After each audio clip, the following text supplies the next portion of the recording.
dimulai.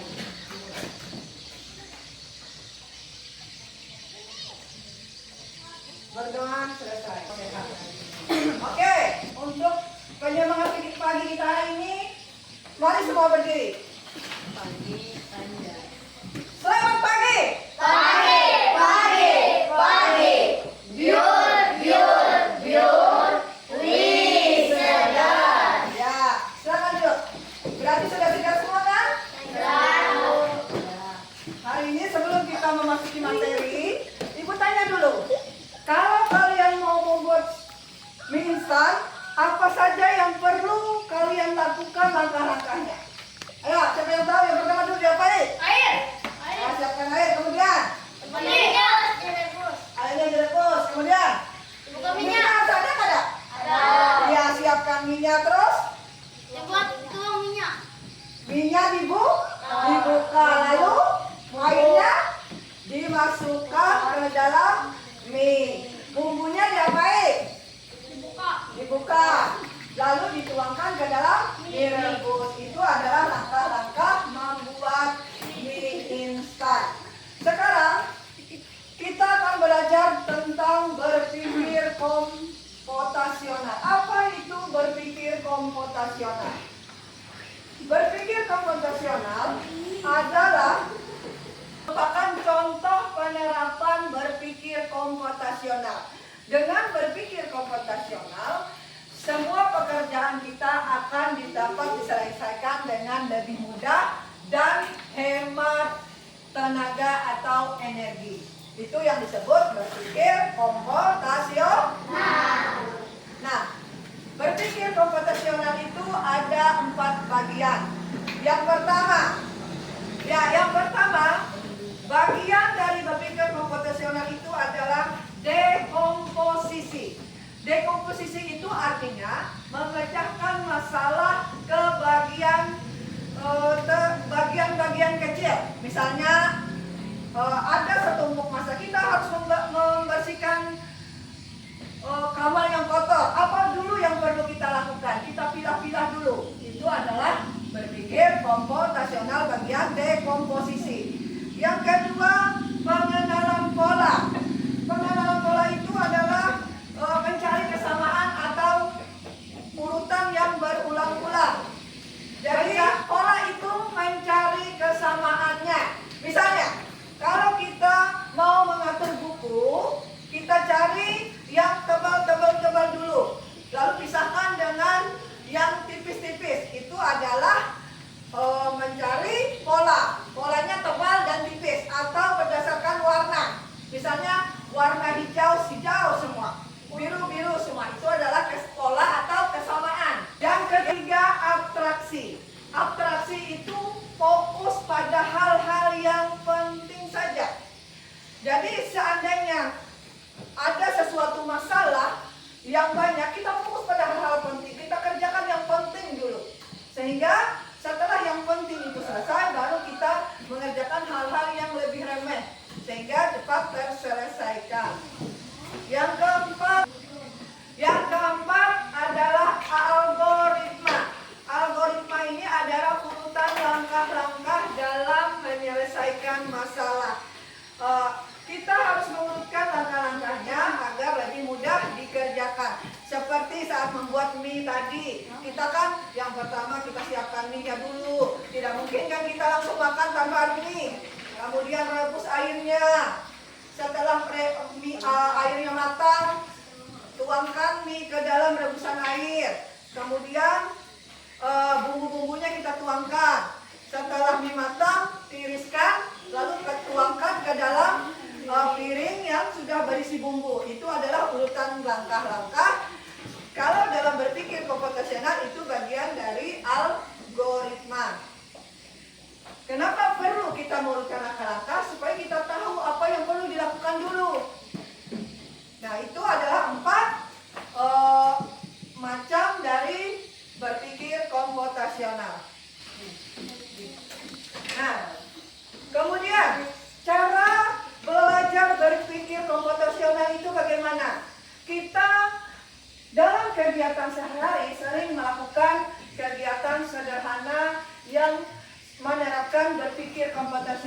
Misalnya, ada yang di sini suka bermain rubrik, bisa ada suka? Rubik? Tidak suka? Bermain puzzle ada? Tidak ada? Kenapa? Nah, kemudian ya rubrik itu nah, yang menyusun itu. Ada? Kalau menyusun balok mainan, ada yang pernah? Ya.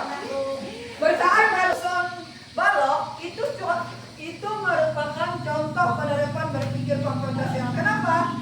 Saat kalian menyusun itu pasti kalian berpikir, oh mana yang bagian yang dulu harus diletakkan di sini, mana yang di bagian ini. Nggak mungkin kan kalian langsung susun. Pasti kalian harus memilih dan memilahnya. Ini di bagian mana, ini di bagian mana.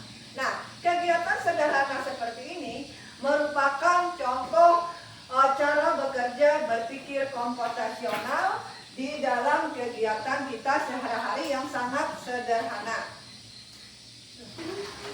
Ya, sekarang Ibu mempunyai media tanda belok kiri, belok kanan. Ini belok apa? Kanan. Kalau seperti ini ya kanan ya. Ya. Kalau seperti ini kiri. Nah, jadi kita melakukan permainan. Ini tanda apa?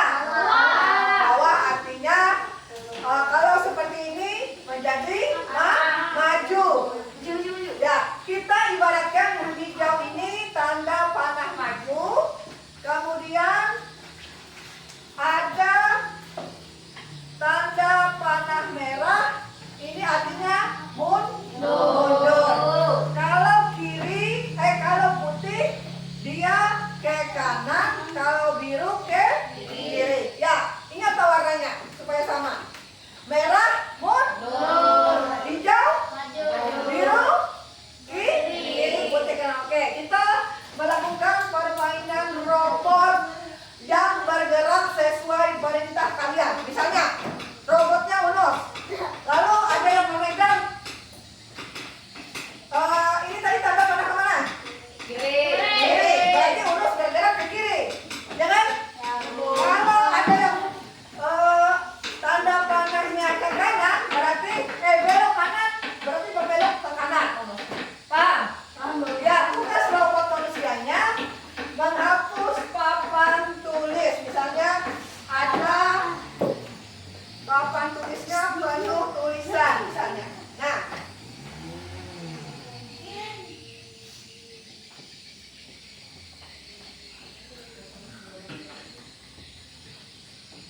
ini ada tulisan di sini. Coba berdiri dulu robot manusianya. Dari belakang di sini posisinya. Ya, dari sini. Ya, siapa yang mau jadi pemerintah robot?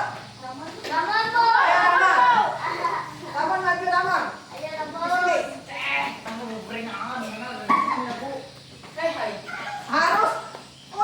Harus maju mengambil ini sampai ke ini.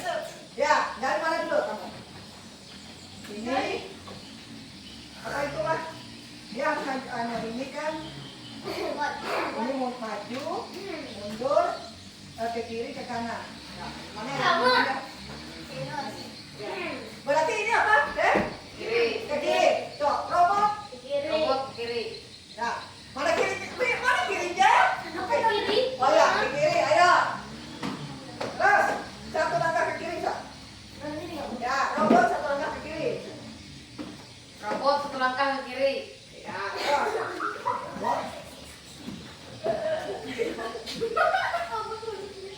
Ayo, jangan masuk. Robot. Robot satu langkah ke kiri. Ke kiri lagi. Oh, yang harus sampai maju lah. Robot maju satu langkah. Iya, terus. Apalagi mau tanda apa lagi? Tanda panah. Oke. Terus. Robot geser ke kanan satu langkah. Ya, terus. Kalau mau lagi tanda apa? Maju. Robot maju satu langkah. Halo. Terus. Maju lagi satu langkah. Ya. Maju lagi. Nomor sini jangan udah maju. Maju lagi satu langkah. Maju lagi. Ya, harus sampai ke situ ya, Pak. Maju lagi. Ada kan? Belok kanan. Kalau belok, berbalik.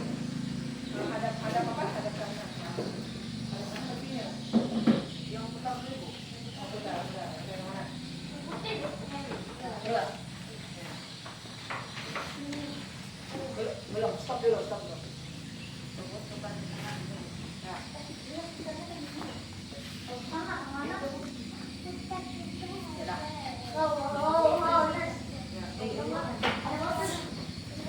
Robot putar ke kanan. Sudah putar? Sudah kan? Robot putar ke kiri. Nah, dia harus mencapai ini. Putar. Maju dulu. Robot maju satu langkah. Tuh, Maju lagi satu langkah. ambil penghapus. Ambil penghapus. Ya, terus ya sampai ke sini ayo sudah berbalik. Kembali. Belok apa? Robot belok ke kiri. Robot belok kiri ya, terus Robot maju dua langkah. geser.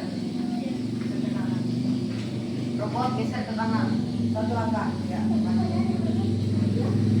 Robot maju satu langkah. Hapus fotolis. Iya, tepuk tangan. Ini adalah salah satu berpikir profesional dalam permainan robot manusia. Jadi, dia berjalan dengan ditentukan perintah menggunakan lampu tanda maju, mundur, belok kanan, hadap kiri, hadap kanan tadi. Nah, dengan adanya tanda perintah dia bisa bergerak. Sampai di sini dipahami? Ya. Kemudian Ibu ada kartu yang tentang kegiatan yang sudah diajak. Tugas kalian kelompoknya menyusun urutannya, langkah-langkah bagaimana dari awal. Ini adalah menanam tumbuhan. Dari awal apa yang perlu dilakukan dulu, langkah-langkahnya sampai terakhir. Misalnya menyiram bunga, ini menyiram tanaman langkah pertama, berarti ditulis nomor 1. Misalnya setelah selesai nomor 2 tanamannya hidup misalnya, berarti nomor 2. Paham? Ya, ini ada 4, orangnya berapa? Berarti 2. Ya. Ya, Abim dengan Nano ada susun. Bim. Ya, tiga. Ya, kalian bisa 3. Nah, 3 orang. Ayo, ada sini, ada di luar. Gabung. Sini. Ya, gabung. Ya, silakan susun langkah-langkah. Ya, kalian kan lebih 1, berarti ada 3. Ya. Silakan kalian susun tuh.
komposisi, apakah menggunakan urutan pola, abstraksi atau algoritma? Urutan bola. Urutan pola. Kalau kalian apa? Urutan pola. Kalau ini strategi kalian dalam menyusun tadi apa? Di antara 4 berpikir komputasional tadi? Urutan pola. Kalau kalian? Oh ya, baik. Nah, yang menyusun langkah-langkah tadi termasuk urutan pola atau algoritma? Algoritma. Algoritma. Berarti langkah-langkah ini menanam bibit tanaman termasuk strateginya algoritma, bukan urutan pola. Jadi sekarang dapat kita simpulkan di antara 4 berpikir komputasional ini yang paling sering kita gunakan apa? Yaitu algoritma, menyusun langkah-langkahnya.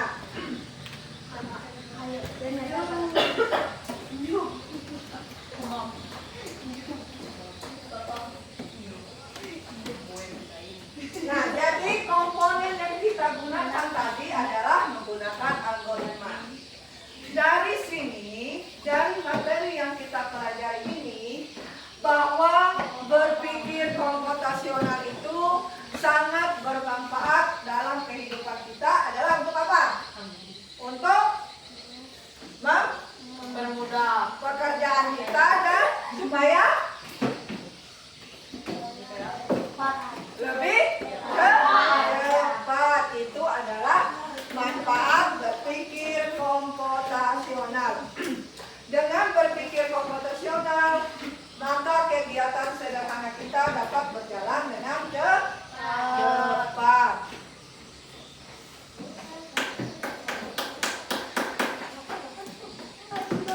Nah,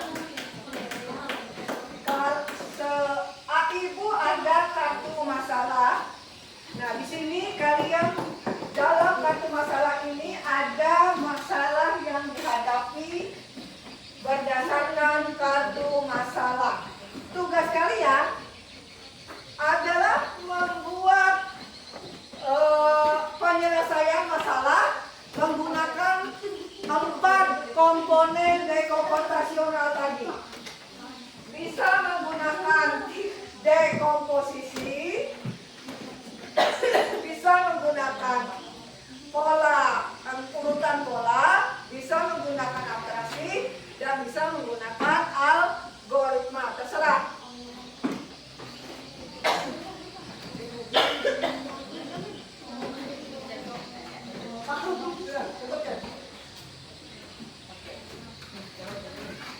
Coba dibaca dulu, Rahman, kasusnya apa? Kartu masalahnya? Kartu masalah 2. Kamu harus berangkat ke sekolah tepat waktu. Apa saja langkah yang harus dilakukan dari bangun tidur sampai tiba di sekolah? Oke. Kalau yang kelompok versi?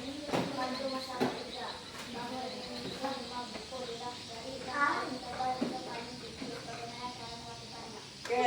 Kartu masalah kelompok sini.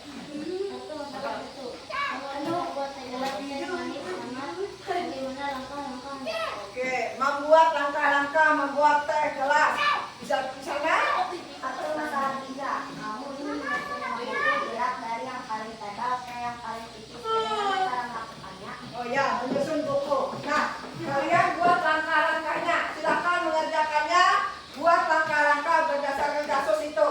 Yang pertama apa dulu? Ya, silakan mengerjakan. Gimana, Bu? Di buku masing-masing. Ya, silakan berdiskusi. Buat langkah-langkah seperti ini berdasarkan kasusnya. Misalnya mau berangkat ke sekolah tepat waktu, hal pertama yang harus dilakukan apa?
demikianlah materi kita hari ini tentang berpikir komputasional dalam pengamatan kehidupan kita